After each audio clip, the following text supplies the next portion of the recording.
and welcome to episode 32 of Understanding Photography with Kim Ayres. Tonight is a little break with the way we've usually been doing it, in that I've done a rain challenge special. So rather than me talk about one of my photo shoots before moving on to critique, I asked everybody over the past week if they would want to submit their images based on the theme of rain. And I've actually had 17 different people submit images, some more than one. So we've probably got about, 20, 25 photos or something to look through. And the idea is that we're going to, some have put in images asking for a little bit of feedback and ideas of way they could improve it. Others, it's, hey, this is my favourite photo of the rain. And so the idea is tonight is really, it's about getting a bit of inspiration. How are other people taking photos of rain? And one of the things is with rain is it's actually much harder to take a photo of rain than you think it is. You think, well, we all know what rain's like, and we go out there and we get wet in it and we know what it feels like, and you can look out the window and see it's raining. But the camera doesn't seem to like it very much. It's very difficult to pick up the images, pick up the subtlety of rain. And so if we're trying to photograph it, we might try and photograph the rain, or we might try and photograph the effects of rain in droplets, or we might try and photograph the response to rain. So there's a bunch of different ways you can kind of go about it. So I put out the challenge and I said, well, okay, got my regulars here and a few extras as well who and said, show me your images. And so tonight I'm going to go through the images that we've looked at that have been sent in, and sort of see it as a time for a bit of inspiration.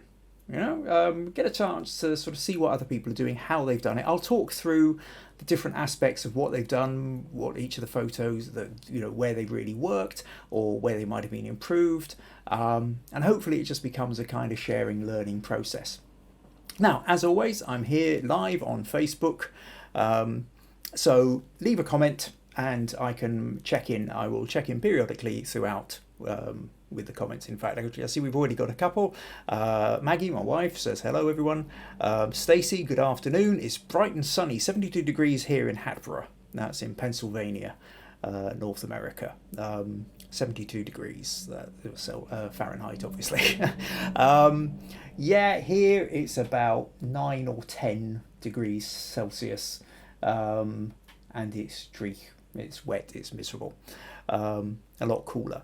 Asim has come in, evening all, glad you could make it along, Asim. VG, hi everyone, welcome VG. VG's from India, so currently about 1 o'clock in the morning there. What else have we got? Oh, and Kazia. Last week I was asking how you pronounce Katazayana, I was Katazina, and was getting it wrong with each pronunciation. So she said actually most people called her Kazia or Cassia. I'm not sure whether it's a hard Z or not, a hard S or not, rather. So she says, hello, lovely people. I'm glad you could make it, Kazia. Right, okay, that's, so yeah, you can see I'm reading the comments. Please leave a comment, let me know where you're from, and if you've got comments as we go, then put them in. Like I say, I will periodically check in on the comments. If there's things you want to ask me, or things you want to say, things you want mentioned, then put them in the comments and let's get the conversation going. Chat amongst yourselves as well. And if you find any of this particularly useful and you'd like to support the podcast, then buymeacoffee.com/Kim Ayres is the place to go. It's not compulsory, but it is always appreciated. Right, so with that in mind, let's make a start. So what I wanted to talk about to begin with is this notion of rain and the difficulty in actually photographing it. And we've got we'll start with a couple of different photos here. So now if I make sure I've got that and then go to that and let's Oh, right. So I just noticed VG says it's 27 degrees there. Right. Okay, so it's nice and warm in India and it's nice and warm in America, and smack bang in the middle in the UK, it's cold and miserable. And Becca says evening all. Right. Okay. So I'm going to minimize that for the moment. And let's open up Jim's photo. So this is, so Jim Harkness sent this one in. It's gathering at Lockerbie. What does he say? What is it? A Dreich Day for the Lockerbie Loop. So, and this is a kind of what we tend to think of as an almost kind of typical rain day photo outdoors. And you know it's raining because everybody's got their umbrellas up. That the coat on this woman here is all wet. The ground is wet.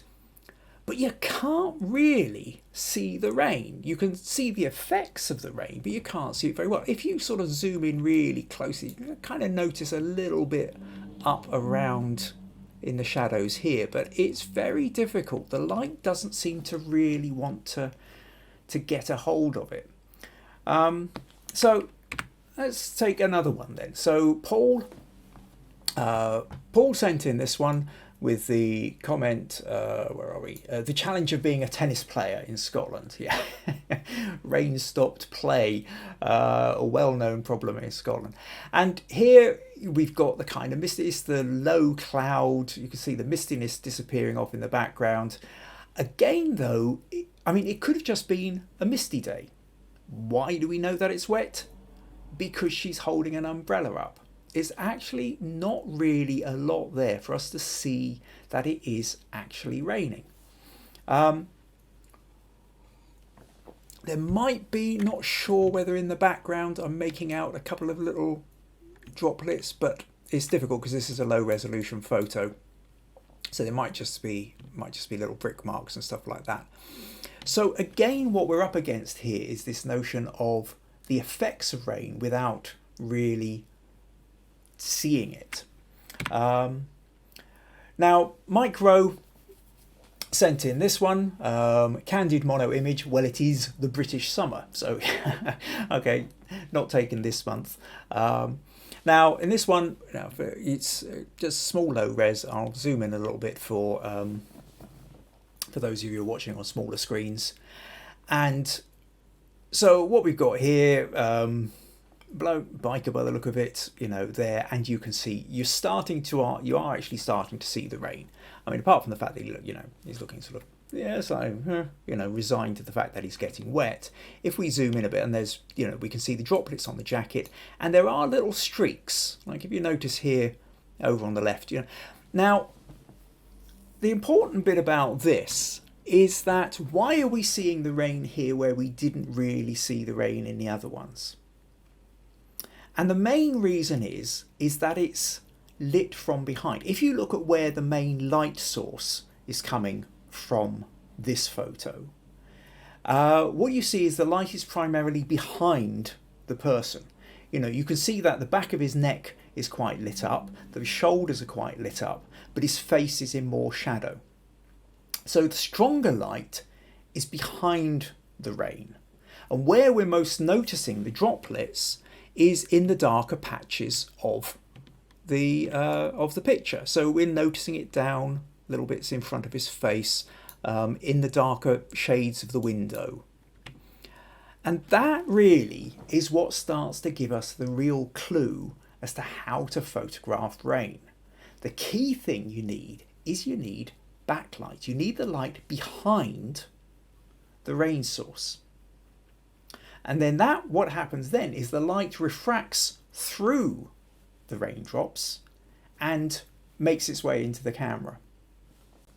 Now, in a very last minute, it was literally 25 minutes ago. Normally I wouldn't accept a photo this late into the day, but Asim suddenly threw me an image in, and with apologies saying, "Oh, sorry, I haven't really got this in quite yet. I left it a bit late." However, what I want to show you is Asim's picture because it actually does illustrate the point that I wanted to make. He says, "I took this on one of my old phone cameras as I didn't have my DSLR with me.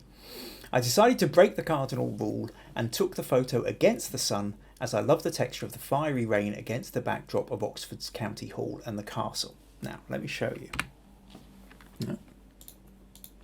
Oh, right, okay, we're doing this bit. It's not deciding. Oh no, if I zoom out. Yep, there we go. Now, so quick photo taken on his phone.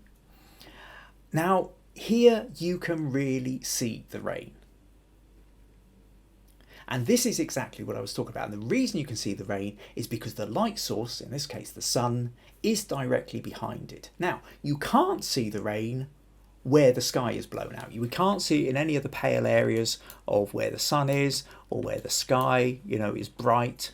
But in the darker bit of clouds up above here, and really most noticeably all in the buildings here, wherever the sunlight isn't actually hitting, there the light is refracting through the rain and is standing out against the black backdrop, or the dark backdrop. And that, my friends, is how you photograph rain. The best way of photographing rain is you need the light source behind the thing, but at the same time you also need a dark background behind the raindrops as well. And you run into the problem, of course, that if you are photographing into the sun, as our scene was here, that kind of blows out all the highlights. And so if he didn't have a dark background there, we wouldn't see the rain either. So if you could find that combination of shadowed buildings, trees, anything which sort of casts a dark shadow on the opposite side from the sun, but you've still got the sunlight or a bright light or a street light or anything like that, any light source is behind the rain, then it's going to show up. Now, the other little bit which Asim mentioned, just asked here, was just wondered how it would have been possible to catch a clearer shot in these conditions. Any tips would be most welcome. And basically, Asim, what you should have done is stood in the shadow. Literally taken a step to your left, or a couple of steps forward if that's just peeking just above the building.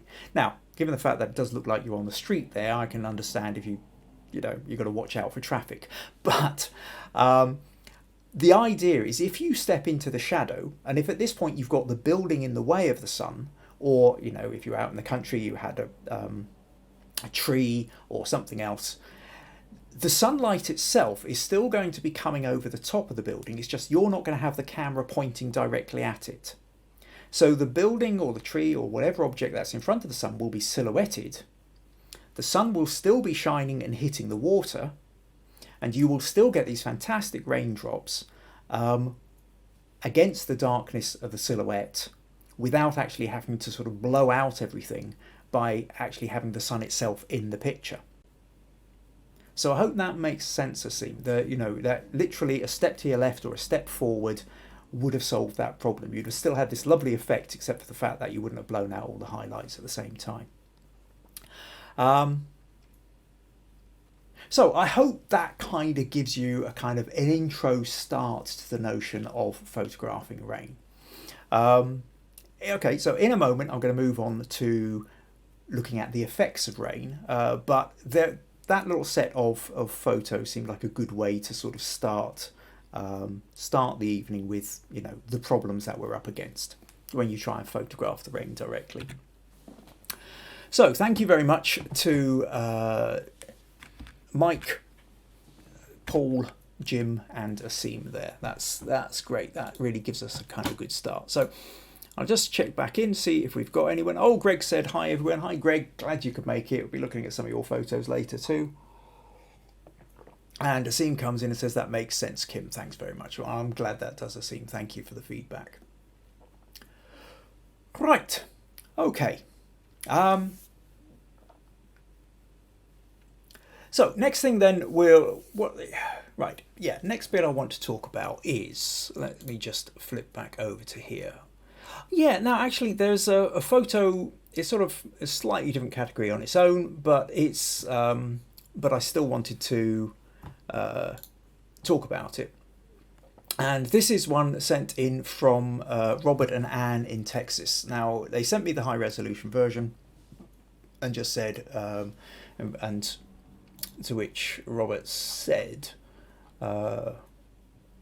unfortunately it doesn't rain much in Texas, but Anne and I did get some shots a couple of weekends ago in Fort Worth. But he doesn't actually say which of them took this photo. So this was the photo that he took, and again, what it is, it's one of these where we can see we can tell, well, the ground is wet. It's all damp. There's a kind of mistiness in the air, so we can tell that it's raining or has been raining. But we can't really see the rain because the light isn't behind it. Now, what was it? They also that's the kind of crop in that they did, and this is the original photo. Now, what I wanted to talk about with this, what I quite like about this photo, is when you're here at this point, that's fine. What the focus is on the couple, but when you pull out, you realise it's much more than just the couple. It's the couple in the setting, and it's something quite nice about the setting. I mean, I love these reflections of the traffic lights, the red, creeping across the wet road over on the right there, the car sitting in the background, just either waiting or just come through, whatever it's doing, and the buildings and the trees overhead. And now actually you have I think it gives you much more a sense of depth. And so what I wanted to do with this was, I will open it. Let me just open it in Photoshop, because I think there's another way you could have cropped this, edited it. So if I just take this in Photoshop, first of all, I just sort of straighten up the horizon a bit, so that the verticals are kind of sitting where we want. But what sort of appealed to me, I was sort of playing around with this a little bit earlier, is to go cinematic. I think if you sort of drop this down to something like this, let's just sort of pull that into the edge there, maybe pull that in a bit, then you end up with, that kind of widescreen effect. Suddenly, I think it does look quite kind of cinematic. There's like, you sort of get a sense of something else going on. It's not just a couple standing waiting to cross the road. There's the fact that the young woman is sort of looking off to one side, the fact the guy's got his face mask on, but having that extra bit of the road in the background and those lights coming down adds a little extra to it. Now, what I found really interesting, I sort of sat and played with this one for a little while. And what I did was I flipped the image, and I suddenly found it much more interesting. Let me just show you what happens when we do that. So if I go image rotation, flip horizontal. And now, I don't know about you, but to me, that looks much more cinematic. And I think it's back to one of these things whereby most of us in the West, at least, read from left to right.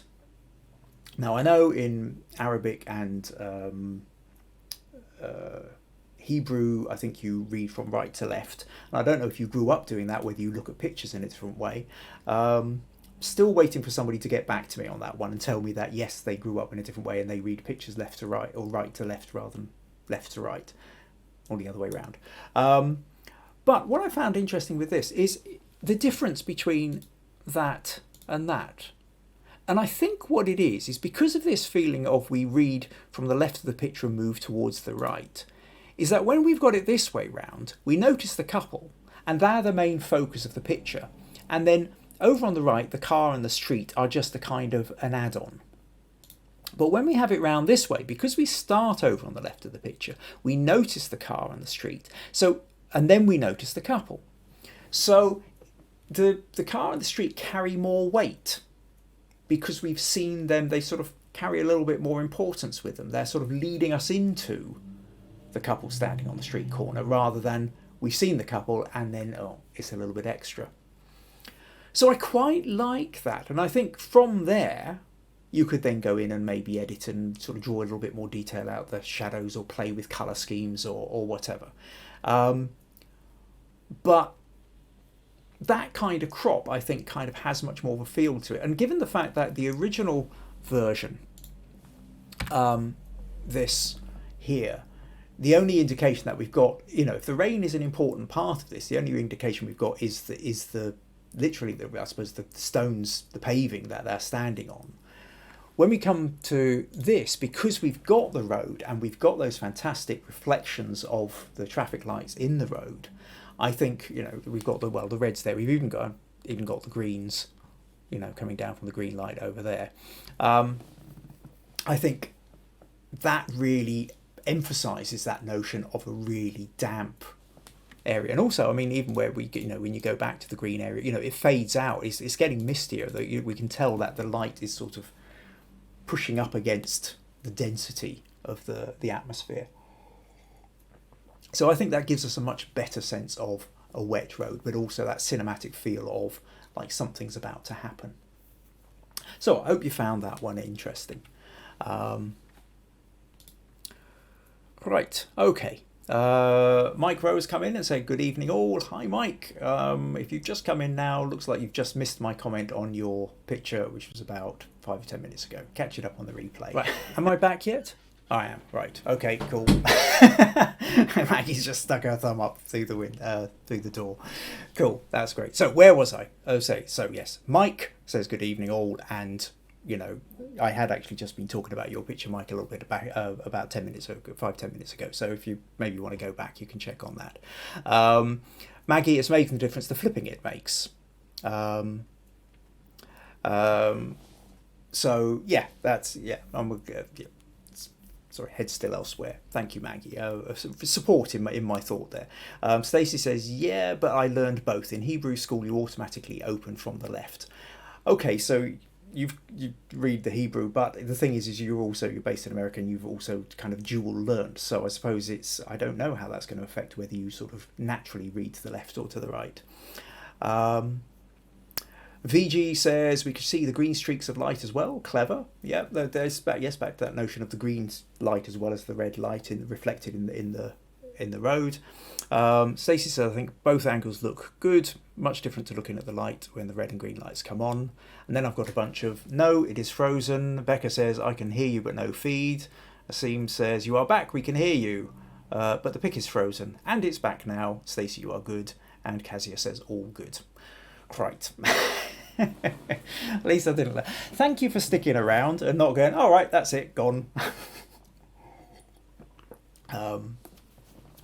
So let's carry on then, and I will minimise that and we'll move on to the next stage. Now the next stage is the idea of, so we've talked now about the idea of the difficulty of photographing rain, and I've done a few pictures of and the people in the rain, and we've just done the that picture that Robin and Anne said, making a sort of cinematic look out of how to, even though we couldn't see the rain, we could feel the effects of the rain much more strongly by being able to see the reflections of the traffic lights in the road and that sort of damp atmosphere moving back.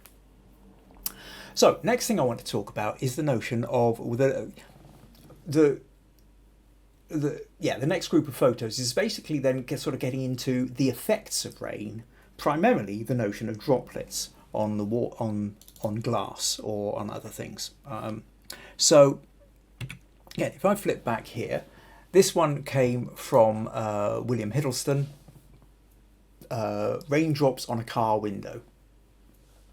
So yeah, I mean this is a kind of interesting effect whereby, I mean, how many times have we looked out the window and, car window's wet, and of course we're mostly looking beyond the car window. We're looking at, in this case, the building and the lights and what have you in the distance. However, if you pull your focus back, what we see is then the droplets, and actually the building in the background is then out of focus. But it does mean that you get these quite abstract kind of patterns happening on the window, which can be really quite interesting.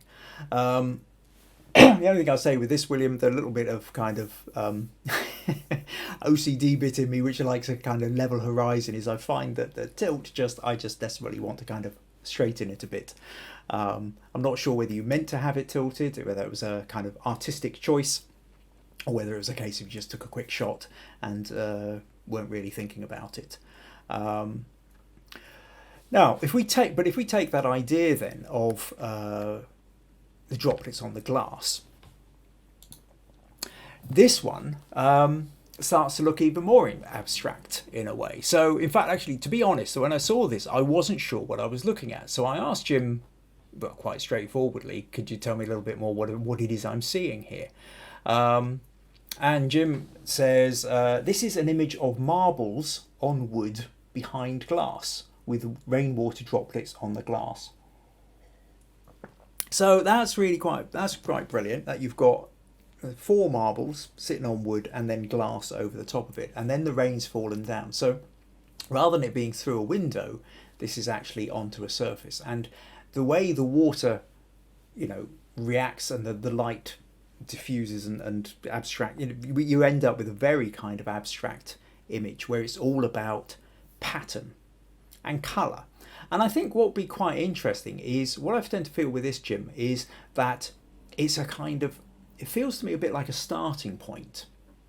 I think it would be quite interesting if you can get in and you can play around with the marbles, depending on, I don't know what your setup is here, but I think the notion of different colours or different colour combinations and creating patterns with the marbles, with the idea of how it might look under the droplets on the glass.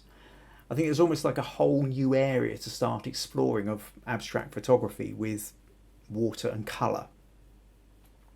So something to have a think about and something to play around with there. Next up, we've got Stacey with this one. Said so they didn't really actually. It's been dry where she is. She had absolutely no rain, and it's been beautifully sunny here in Hatboro. So I sprayed water onto the front windows of the house due to no rain and made an abstract out of it. So this is kind of a combination, a bit like William's picture out the car window. This is out the house window, except for the fact that instead of it being rain, Stacey's gone and sprayed water over it. What I think is quite interesting really with this is the fact that the patterns do feel different. It doesn't look like rain patterns.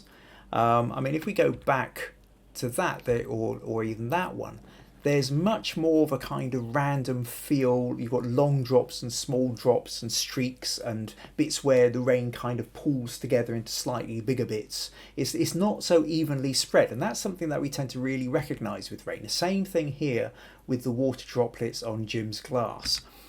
With this, it's like it's almost like the patterns are almost kind of too uniform, and I can imagine you probably use one of those sort of spray things where I suddenly, for the life of me, can't think of the word, but anyway, all the droplets kind of come out at an even size.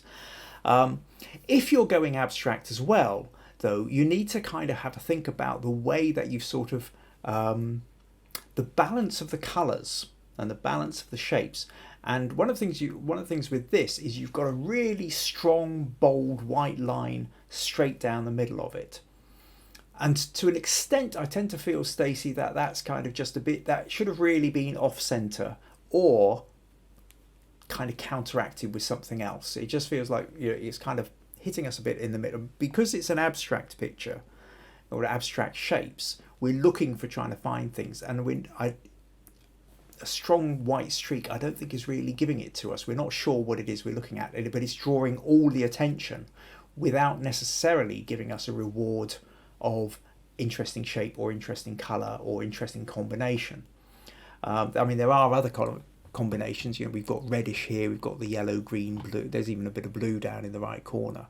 This white bit is right in the middle is very dominant and kind of grabs the attention too much. But worth moving your camera to the left and to the right of that, and absolute kudos for saying, well, it's not been raining, so let's just get the spray out and see what can happen. So that's good. And then Kazia. I love this one. This is great. So Kazia said with this, where are we? Fallen leaf on the windscreen of the car on a rainy day. I took this image with my phone.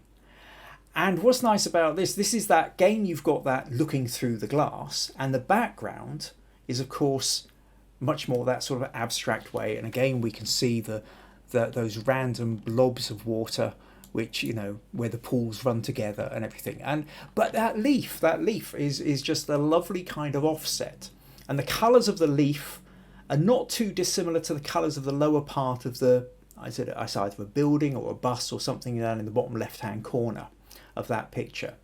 So you've got these sort of brownish golds in the leaf and the bottom left corner, and then offset against by those cool blues of the sky and maybe the upper part of a building in the rest of the picture. But what's interesting is because you've got that leaf there, it's almost a kind of yin-yang feel, where you've got a dark patch in a lighter area and a light patch in a dark area, which is then taken again to another level because that leaf happens to have a hole in it. So even that dark patch of leaf then has a light bit of the sky showing through it.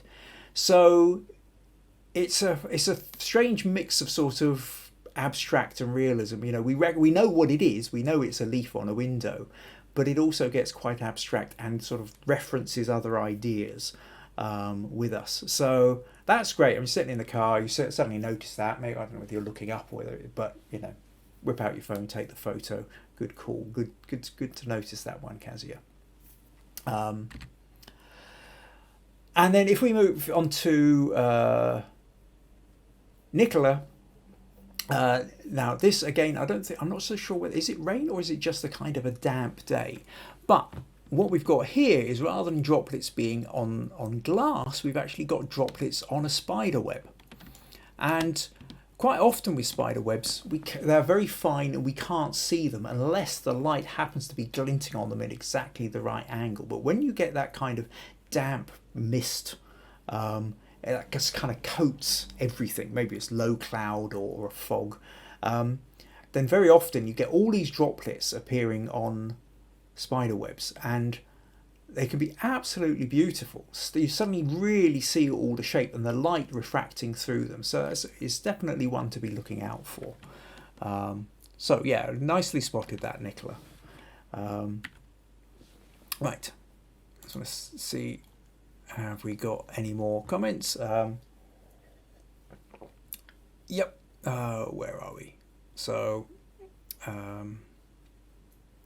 okay, all good. VG said, oh yeah, Mike says, I tried to comment that I liked the curved curb.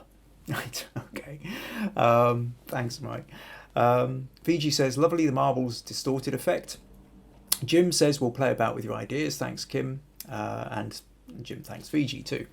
Okay, glad that was useful then, Jim. Stacey says, I use my thumb inside the fitting of the hose. All right, okay, so you're spraying the hose and you stick your thumb over the end and let that splatter rather than using like a little spray gun. Becca looks like a painting. Stacey, totally agree, the sun hit it. Maggie, I love the colour combination echoes in Kazia's photo. Yeah, and VG, wow, the fallen leaf, splendid. As Stacey says, it is supposed to rain tomorrow. Maggie, the hole is genius. VG says, take a shot and post it tomorrow, we'd love to see. Okay, all right, so it's basically conversations going on between VG and Stacey there, I think. Mandy comes in, says, hi Kim, glad you could make it along, Mandy. And VG says, the spider web reminds me of the photograph you posted for Halloween. That's true, yep. Yes, I think, did I post that one last week? I think I will just... yeah,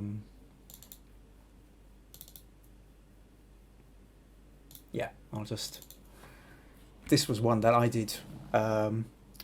I posted up for Halloween, but again, it's that same kind of idea whereby only this one I put into black and white just to kind of give it that slightly more sort of spooky effect. And in this one, I used a very, very shallow depth of focus so that essentially the background was completely blurred out and didn't then interfere with. So what I was doing with this was purely capturing the shapes and then the droplets within that. Whereas Nicola's one here, she's got the shapes, but she's showing us it in a context. So we can see the woodland and the trees and the twigs and everything behind it as well, which also have a kind of damp feel to it. So there's different ways you can take spider webs. You can either give them the context or you can kind of try and abstract them out. So the next kind of category that we move on to is the notion of... So, well, this is the crossover point. We've got the droplet. We've had droplets on glass. We've got droplets on web, and now what we're going to do is move on to droplets on plants. So, next photo then was this one from Kazia, where she says, raindrops, and then she added a little comment afterwards. I think I should have cropped the image, but I'll leave it now as it is. And it is one of those things, you take the photo, you shoved it in there, suddenly thought, should I have cropped that? Well, what we notice here is we've moved now into carrying on with that idea of effects of rain. We're not seeing the rain, but what we can see is this wonderful droplet forming under the bud here. And I think you're kind of right about the crop, because there is this thing whereby what's happening here is that bright red is sitting smack bang in the middle, a bit like Stacey's white streak smack bang in the middle. Now, I've talked before, I don't know whether you will have seen the post in the past, but generally speaking, there are exceptions to this, but generally speaking, you tend to find that the centre of the photo is almost like the dead zone, the area where nothing much is happening.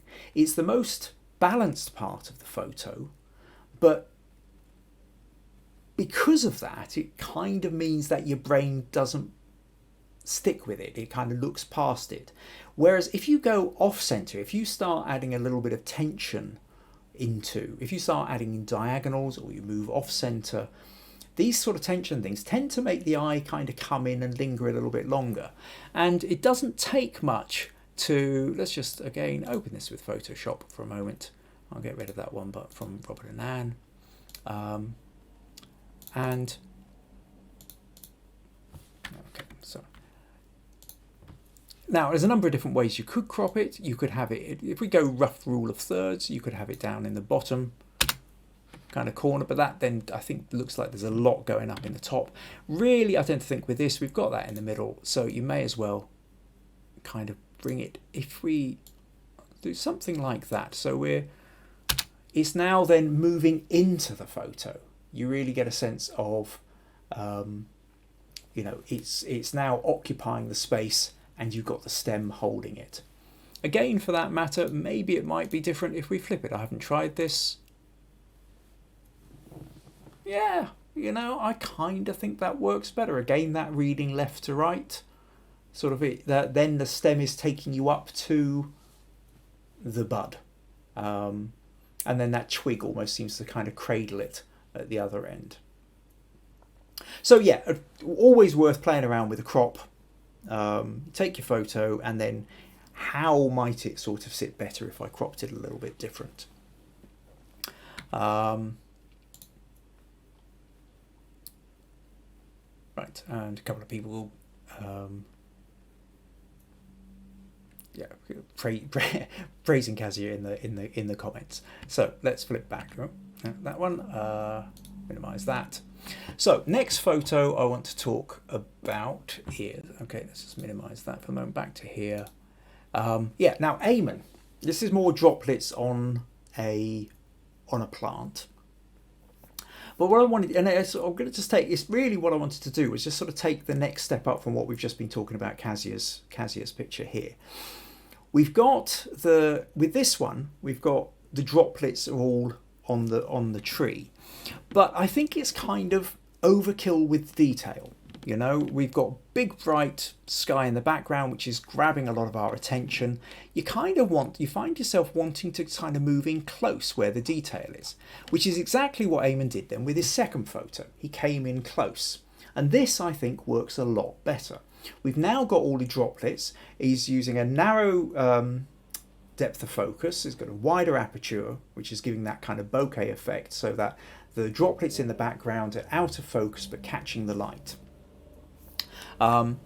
Where it's at its sharpest, which is around this part of the twig here, we notice that the droplets themselves then become sharper, and you can essentially see the rest of the garden behind, where the droplets are acting as a lens. And so you can get almost like a little world happening within the droplet. And sometimes there are people, I've got a funny feeling, was it Mandy? I think fairly early on, in probably around about episode 3 or 4 or something of this, actually sent in an image which had a leaf with a large droplet on it, and we talked a little bit about that.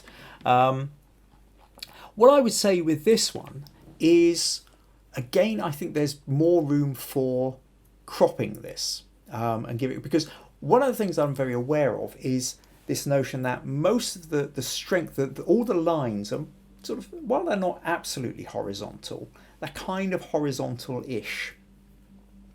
And to go back to one of the things I've talked a lot about in these podcasts, but I'll mention again here now, I was hinting at it just earlier, is that notion of if you introduce a stronger diagonal, the diagonals really tend to add an energy to a picture.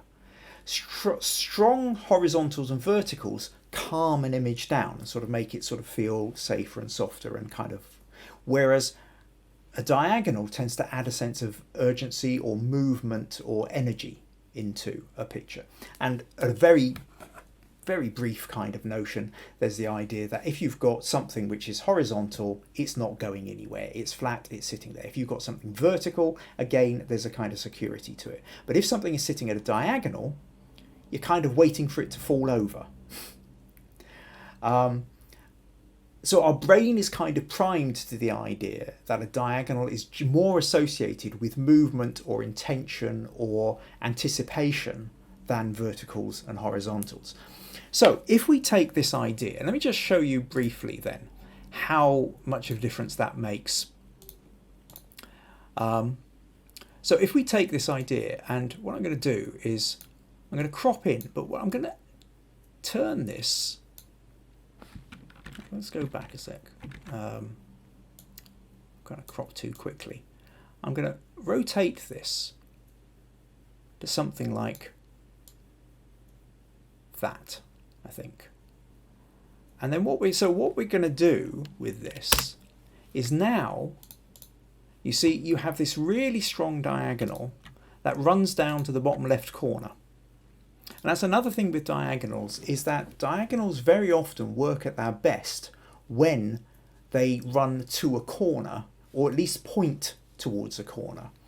And now what we've got is we've got this really strong diagonal coming up from the bottom left. It's echoed with what's a diagonal going on up in the top left corner. And now I think it tends to, we've still got the droplets, we've still got the detail that you wanted, we've still got the bokeh that you wanted, but I tend to feel like there's a little bit more energy sitting within that photo. So I hope that makes sense, Eamon. Right, okay. I'll just flip back again. What have we got?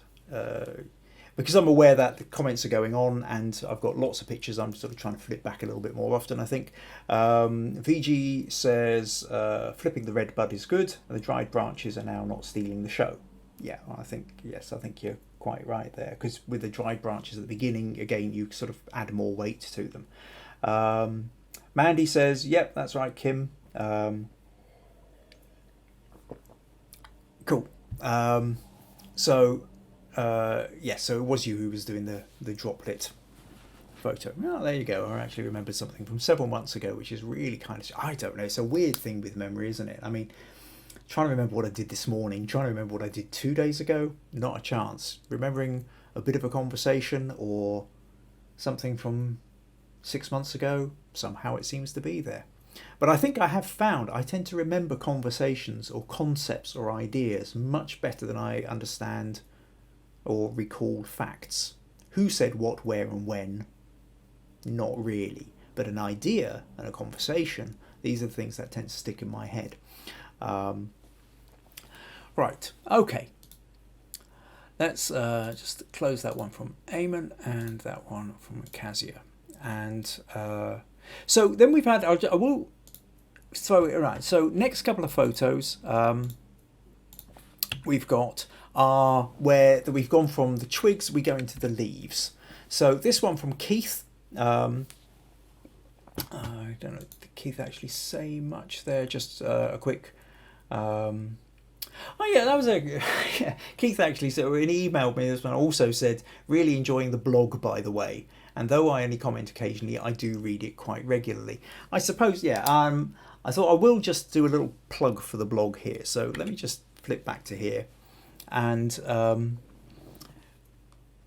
if you notice just about there, blogspot.kimayres.com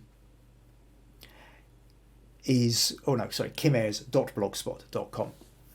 I've got a blog, and it's been going for over 15 years.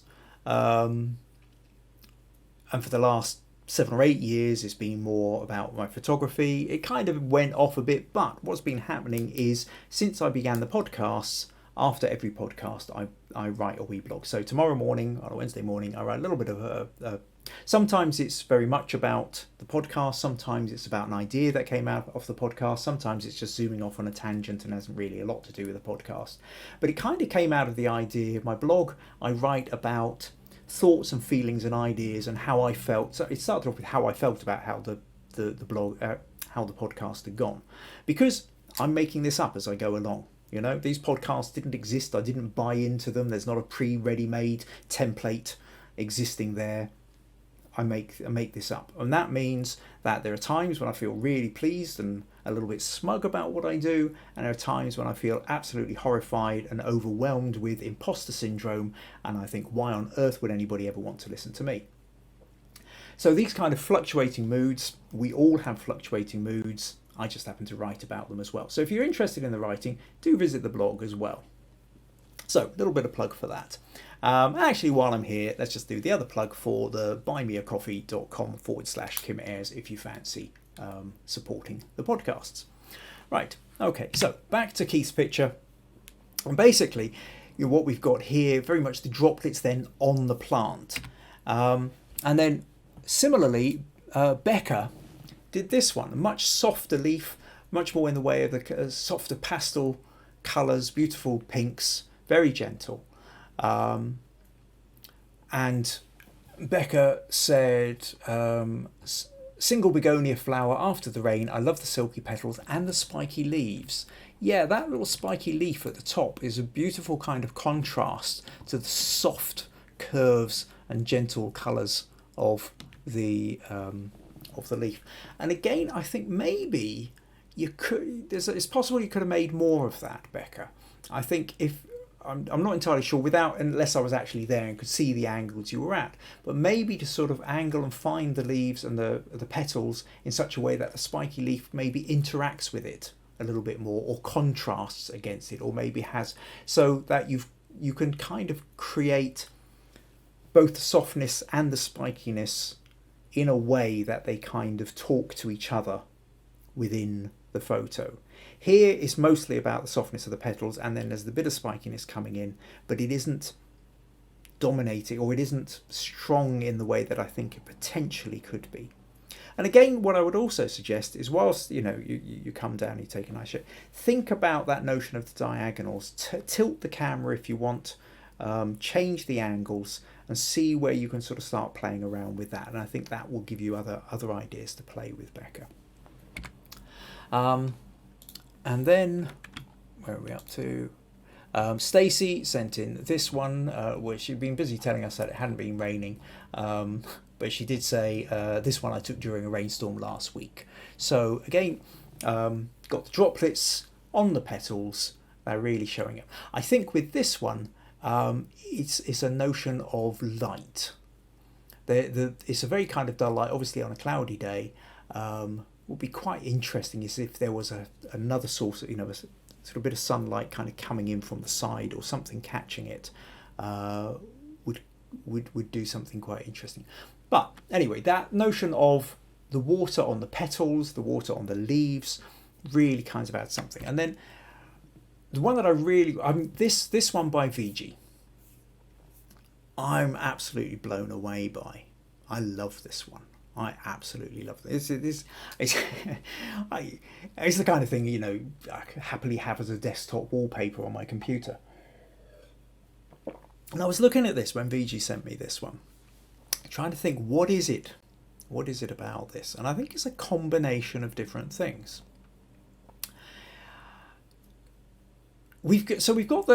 She's using a shallow depth of field, so that the it's beautifully sharp on the petal, on the raindrops here, but obviously it drops off and it becomes blurrier out the back. But it's also a little bit blurrier in the front here. She hasn't focused directly on the edge of the leaf, which a lot of people would do. She's focused just inside the edge of the leaf. And whilst the edge of the leaf is a little bit sharper up here, the majority of it is softer. And so it draws our eye into the leaf. We're onto the leaf rather than in the front of it. We're already kind of into it.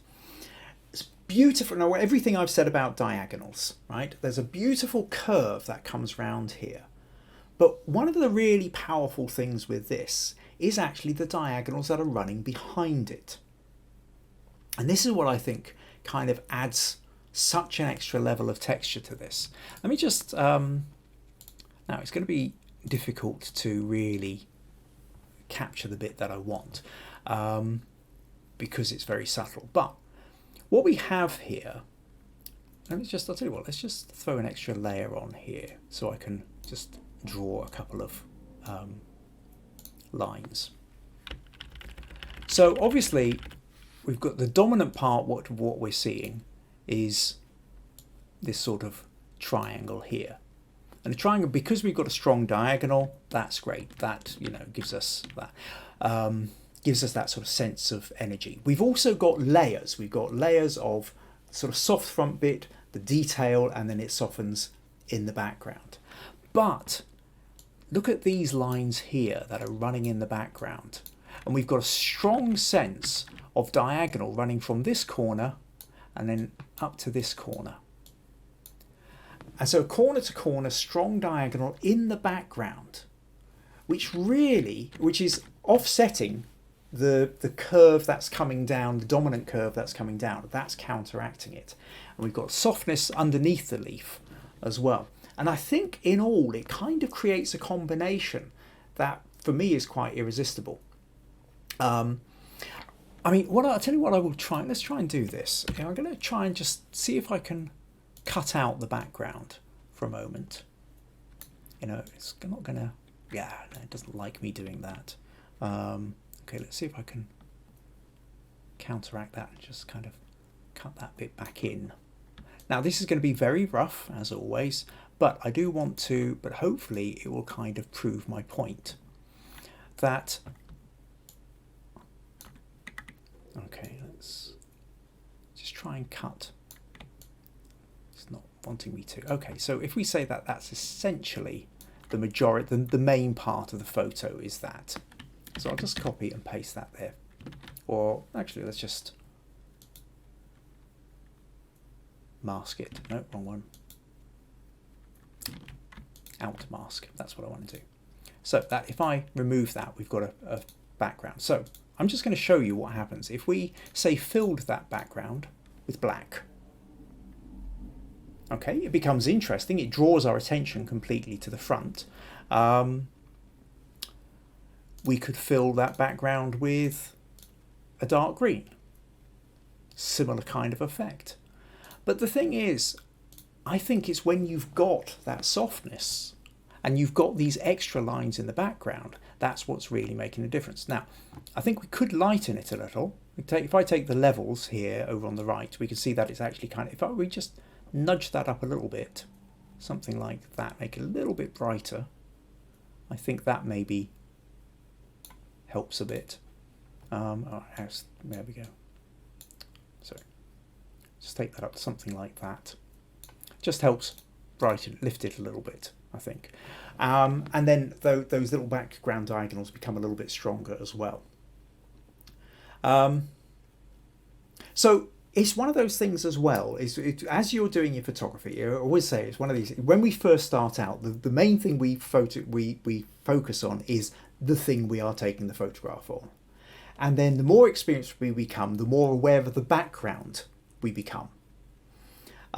Because we take photos of things that we think are brilliant and then we look at them on the computer afterwards, or when the film comes back and we look at the printed thing and suddenly we notice there's something awful in the background that we just hadn't noticed, which is absolutely undermining the whole photo. So when you're developing your photography, you need to sort of become very aware of the background. First of all, you're at the point whereby just trying to make sure the background isn't interfering with the story. But then you start moving on to the level whereby what you're trying to do is get the background to complement the story, to enhance the story. And in this one, the way the leaves are in the background, I think really then enhance, because you've got that really strong diagonal counteracting the curve of the leaf. I think it works really well. The fact that it's all quite low key as well, that again, it would be very easy to sort of to have taken this in too bright a level, in which case, you know, it might have been something like this, and at which point the highlights blow out. And this doesn't. You know, your brightest part is still not blown out, and everything else drops into the shadows, which gives it a more low-key feel to it. Maybe slightly kind of melancholic, damp atmosphere, but yeah, that does it for me. So kudos to you, VG, for that one. I think I'm not choosing winners and I'm not giving out points or anything like that, but I'm kind of tempted to say, you know, I used to have a laugh years back with the idea of awarding smug awards. A smug being sort of feeling of almost intolerable self-satisfaction, as a kind of, you know, a jokey thing. But yes, I have a smug moment with that one, VG. I think you should. Right. Okay. Let's flip back a moment. And what have we got? So Maggie, gorgeous colours. Becca, great advice. Thinks I posted the cropped version. I'll find my original. Maggie, beautiful image. VG, Kazia, very beautiful. All right, okay, there you go, VG. Lots and lots of praise for you. Great, that's cool. Oh, and Asima said, it's amazing how much difference the background made when it was taken off. Right, beautifully done. Okay, yeah, so it's when you remove the background you suddenly realise the power that you've got within it. Okay, so that's good. Let's minimise that. Let's flip back over here, close that one for the moment, and move on to the next photo. So the next section we've got here is the notion of, we've looked at the way of raindrops sort of sitting on plants, sitting on flowers. Then there's the notion then of reflections. And we're on to a couple of photos here that Jackie has sent in, Jackie from South Africa. And let's see if I hope I wrote down Jackie. Yeah. So Jackie says this first one was taken at the Victoria and Albert waterfront in Cape Town city centre in the Cape, South Africa. It was after a downpour, so I managed to capture some of the unique architecture in a puddle after the rain has subsided. So what's great here is that the building is obviously full of this sort of, you know, wonderful kind of curves, very kind of plant-like, leaf-like curves and everything into the sort of the fabric of the building. And after the downpour, Jackie's gone out and she's taken the photo of the puddle so that you've got the image reflected strongly in the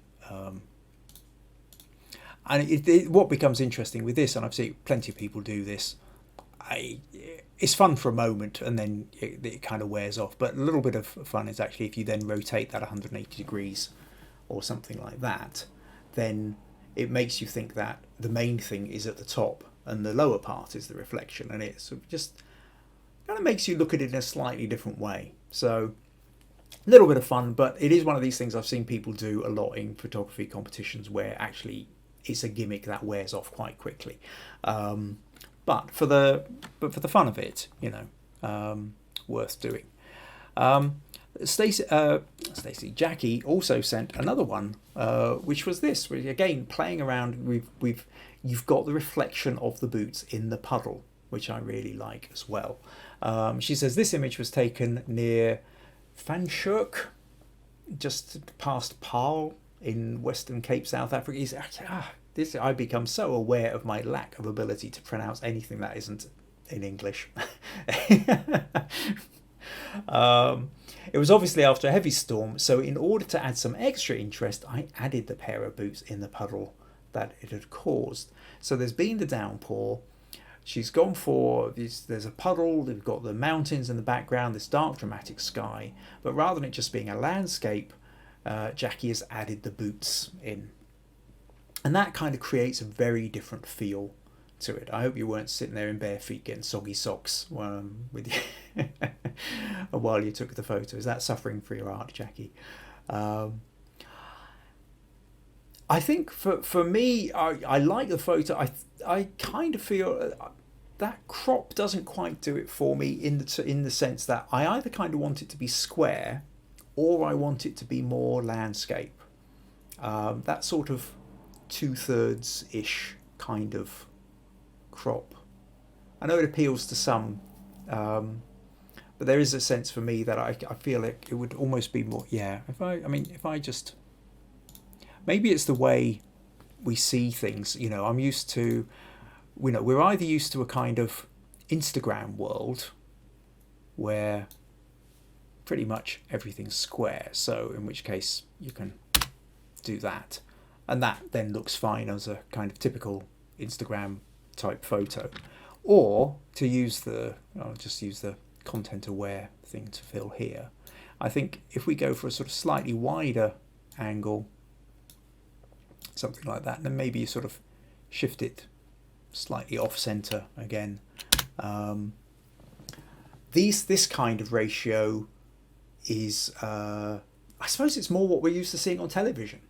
We get you, or when you turn your phone sideways, or when you're on a computer screen, we're used to that kind of ratio. So I think, generally speaking, either something like this or square tends to work slightly better. It's sort of just visually sort of a bit, whereas that kind of 2/3, or sort of not quite square, not quite landscape thing.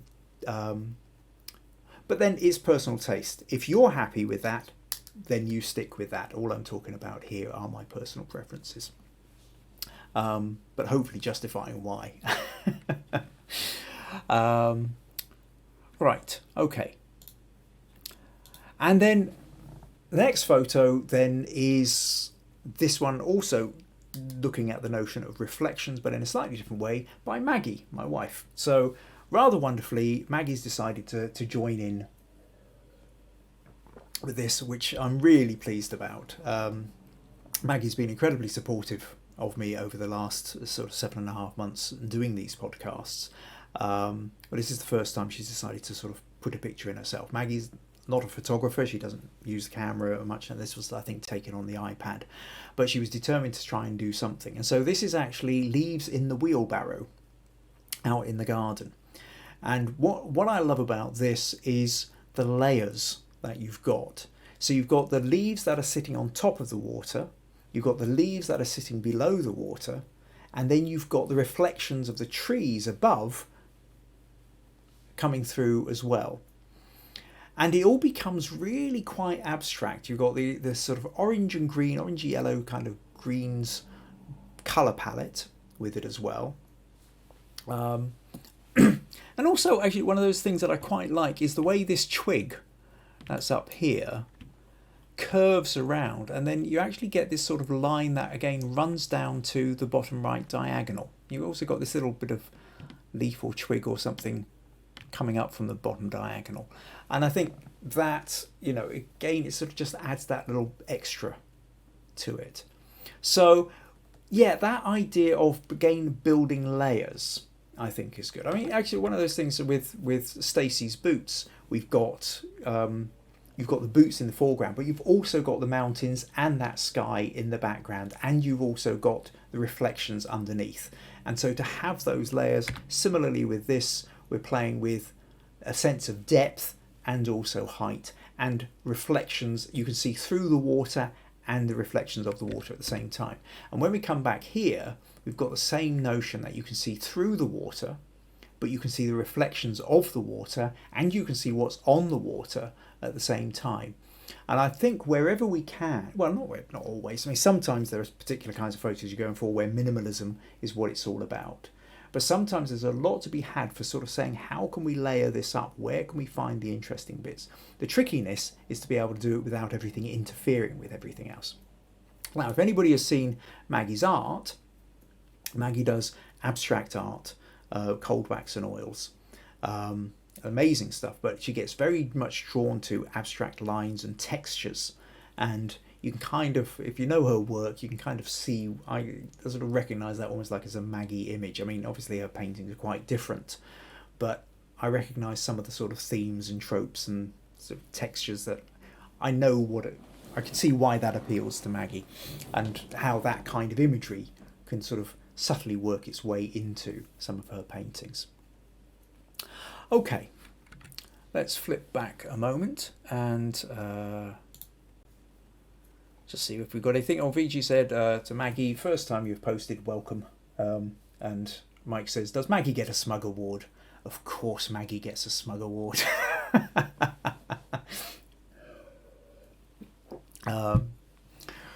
Yes, and I can hear her chuckling in the other room.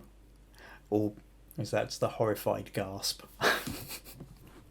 Right, okay, where are we at? So let's minimize that, come back here and flip over to, yes. So now what we're into here is Maya from Jerusalem. Now she sent through 3 photos where we've got a leaf sitting in the water, and it looks like it could be in a puddle. Got this one, and this one. And they are, this one's sort of much more kind of floating on the top. This one kind of in a beautiful curve. And this one where it's now sort of sunk below the water. And I thought, well, there's something definitely about the light with these that I thought doesn't quite look like it was taken under natural daylight conditions, but I really like it. So I then left a comment saying, could you tell me a little bit more about these photos? And she says 100% studio. The surface of the water reflects light directed against a golden background. On the left is a softbox over white plastic. The backlight, as you explained, illuminates the water droplets, which you can see here. And so she's got a backlight. And we've got all these ripples going on, and so there's a lot of texture within these photos, and I really like them. The difficulty for me though with this one and this one in particular, I love the shape of it. I love the shape of this leaf. I love the curve of it, and I love the dappled water above it. This I find really interesting, but I think because the whole thing is immersed, apart from a tiny little bit sitting out, it still works. But where you've got it partially submerged and partially coming out, I think we've got much more in the way of textured layers. This one does it for me much more. The trickiness, I think, that we really have here is the fact that it's all pretty much the one colour. It's all shades of a kind of browny gold. And that's okay. And certainly if that's a artistic choice you want to make, then completely ignore me. You don't have to take what I'm saying any further. My feeling with this though is that I kind of want to have a little bit of colour contrast with it. So if I open this in Photoshop, moment, and what I'm going to do here, I'm going to do a quick, first of all, I'll just duplicate the layer so I can come back to the original. I'm going to go to Auto Tone, Auto Colour. Now at this point it becomes very kind of gold on blue as opposed to complete brown. But again, if I can kind of mix that up a little bit, something like that, we kind of sort of end up with a sort of, somewhere in between, maybe. Again, this is a personal call as to where you would do it. But I might have it sort of something like, I don't know, really. Somewhere around there, I think kind of becomes interesting. Now you could patch it as well. You could, mask off particular areas, So, if we create a wee mask here, you might want to, let's take that back up to normal, have a darker leaf and a lighter water or something like that. So, there's, or just lightly soften bits and pieces.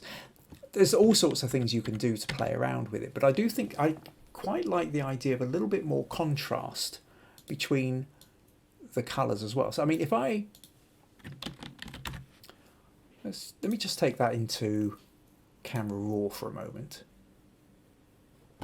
and see what happens when you can shift it yellow, you can shift it blue. You can really sort of play around with colours. kind of purple end. I don't know. I think there's a lot to play with there, and so whilst I do like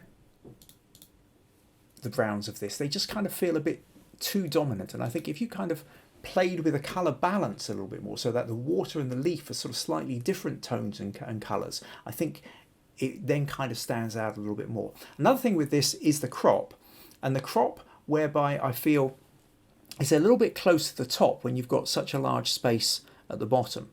And so again, what I would be tempted to do here is just is if I was to sort of bring this up a bit and really go back to this play with the diagonals bit. Let's just maybe pull that out a bit. And if we had this corner here pointing up towards the top left, and the bottom corner of the leaf pointing down to the bottom right diagonal, just going to pull something like that, and then a little bit more space at the top. I could kind of pull that in a touch more there. Oh, I thought I was doing content aware. Let's click on content aware, try that again. So where was I? Doing something like that, and right, pull that up higher so we've got a little bit of space.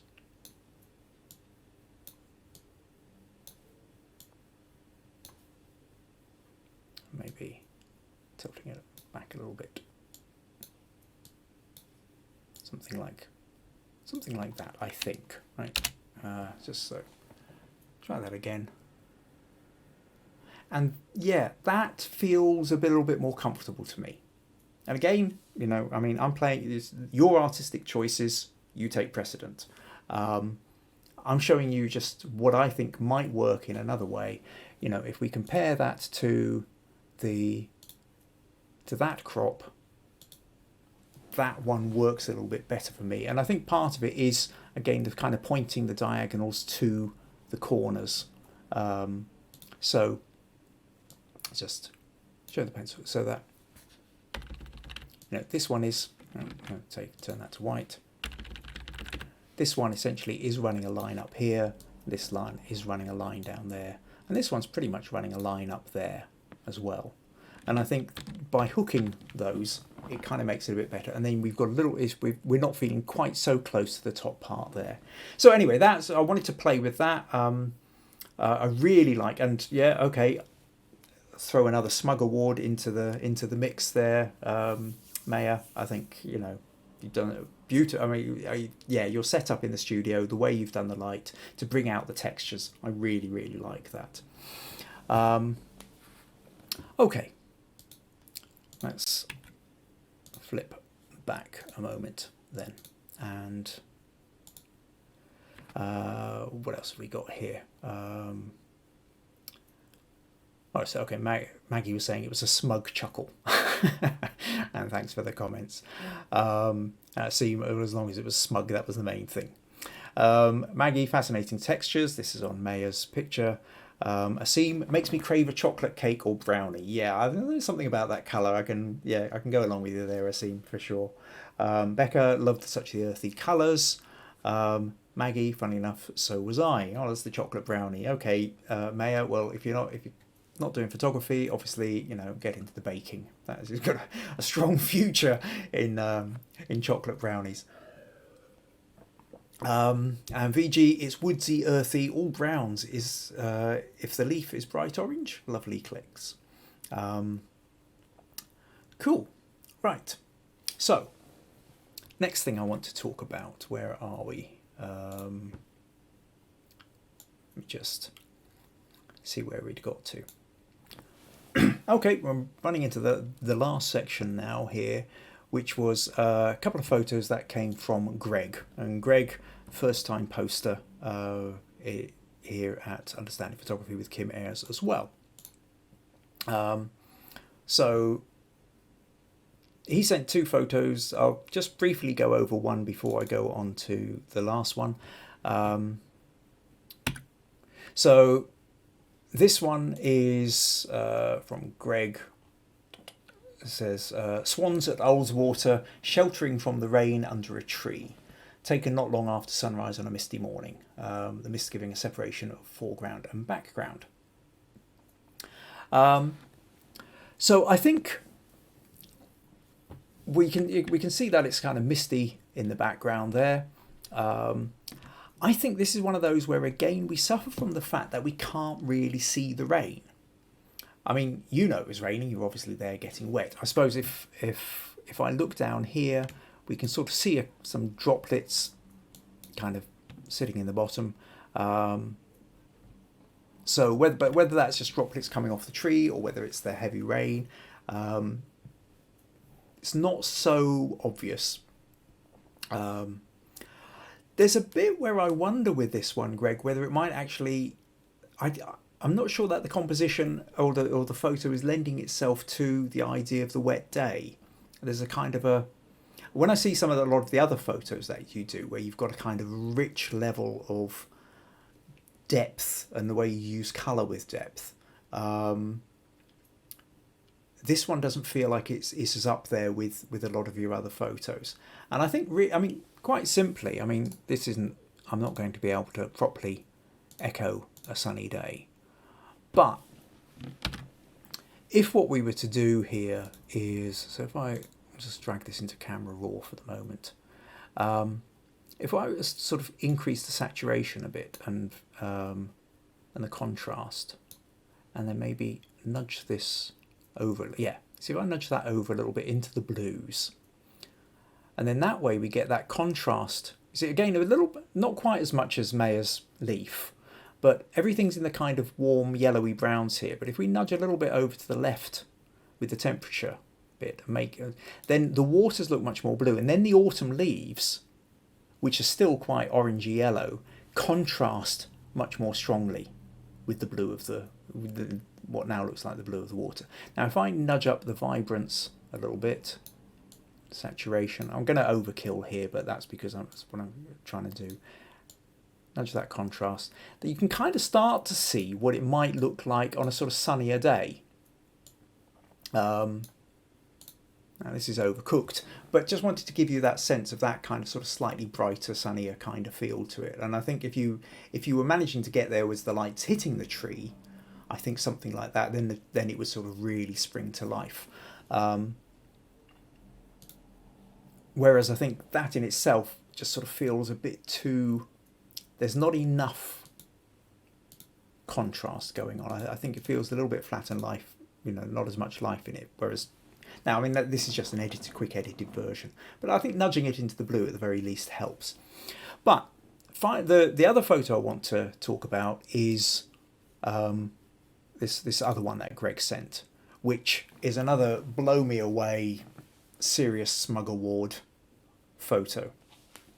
And what we've got here is, Greg says, this is an image taken from Hodge Close Quarry in the Lakes, taken on a wet and windy day last weekend. Now, essentially what we have here is what looks like a waterfall in a cave, and the light coming through the water, hitting this little tree just on with its last leaves, the last part of autumn before it disappears, inside this rocky cave. And it's just wow. To get the light coming through the cave entrance past the water and to hit and you can see all the water dripping down. Everything we talked about way back at the beginning of tonight's episode about that notion of how do you capture rain? How do you capture the dripping water? You need backlight, or in this case, a sort of side light backlight, and you need a dark background. And the dark background of the cave walls allows for the light to come in and hit this and show up beautifully.